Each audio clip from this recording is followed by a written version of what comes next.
Hi. My grandmother has never used a cookbook.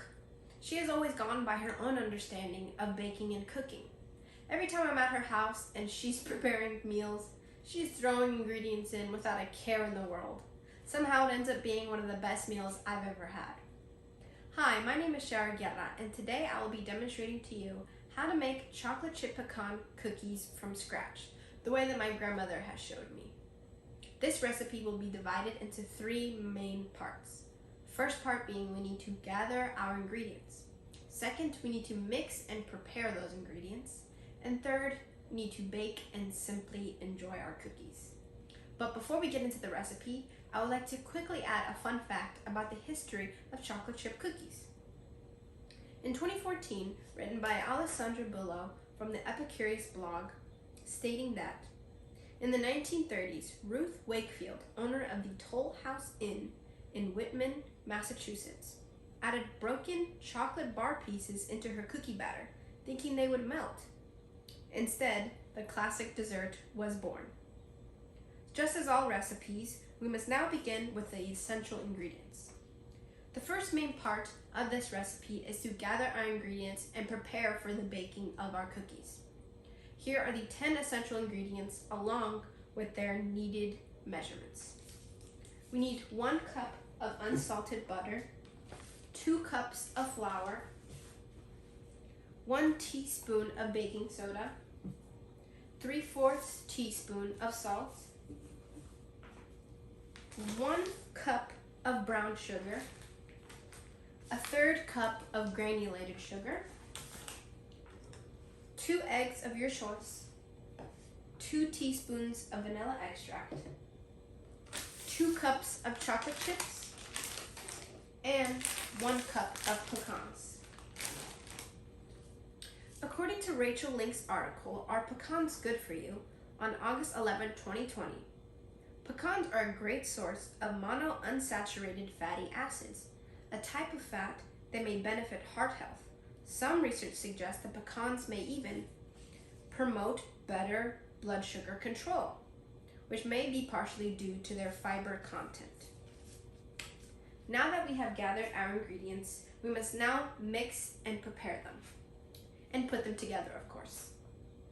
Here are just several steps to prepare our cookie dough. We need to preheat the oven to 375 degrees. We must then melt our unsalted butter and cook until it is brown and foamy, in a pan, of course. We must take note to let the butter cool for at least 10 minutes or more. We must whisk the dry ingredients into a separate bowl. The flour, baking soda, and salt will all be in our dry ingredients bowl. 4, we need to add brown sugar and granulated sugar in with the cooled butter. And we need to beat that thoroughly. 5, we need to add eggs and vanilla extract into the mixed bowl of butter and sugar. Beat until the batter is light brown and has a fluffy appearance. 6, we need to add our dry ingredients into the light brown batter, and mix thoroughly until our dough has been formed. Lastly, we need to add and carefully mix our chocolate chips and pecans into our dough. Once that has been accomplished, we need to let the dough sit at room temperature for at least 25 minutes. Now that the dough has been made, we must now prepare to bake our cookies. The third main point to our recipe is to bake and enjoy our cookies. But don't worry, there are just a few more steps toward the enjoyment of our cookies. After the dough has set at room temperature, we need to add medium spoon size of dough onto a baking sheet or a non-stick cookie pan. We need to make sure that the cookie dough has been evenly dispersed. That way, the cookies don't mix while they are in the oven. We need to put our cookies into the oven for at least 10 to 11 minutes until our cookies are brown all around. Once 10 to 11 minutes have passed, We now then can get our cookies from the oven and let them dry. And cool, of course. And then we must enjoy our homemade chocolate chip pecan cookies. Now that we have made our chocolate chip pecan cookies, let's go over the parts that we have accomplished today. We have gathered all of our essential ingredients. We have mixed and prepared those ingredients. And we have baked and enjoyed our cookies.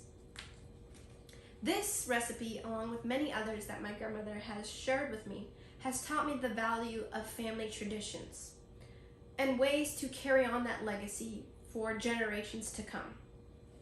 According to Cheryl Tan's article, family recipes are ties to the past if we preserve them, on March 22nd, 2011. History should always be this rich and taste this good, but we'll understand if only we take the time to learn. I hope that this demonstration has shown you the value and importance of family and family traditions. I encourage you to ask your family relatives about those family recipes so that you may carry on the generational recipes of your family. Thank you for listening to me, and I hope you have a great rest of your day. Thank you.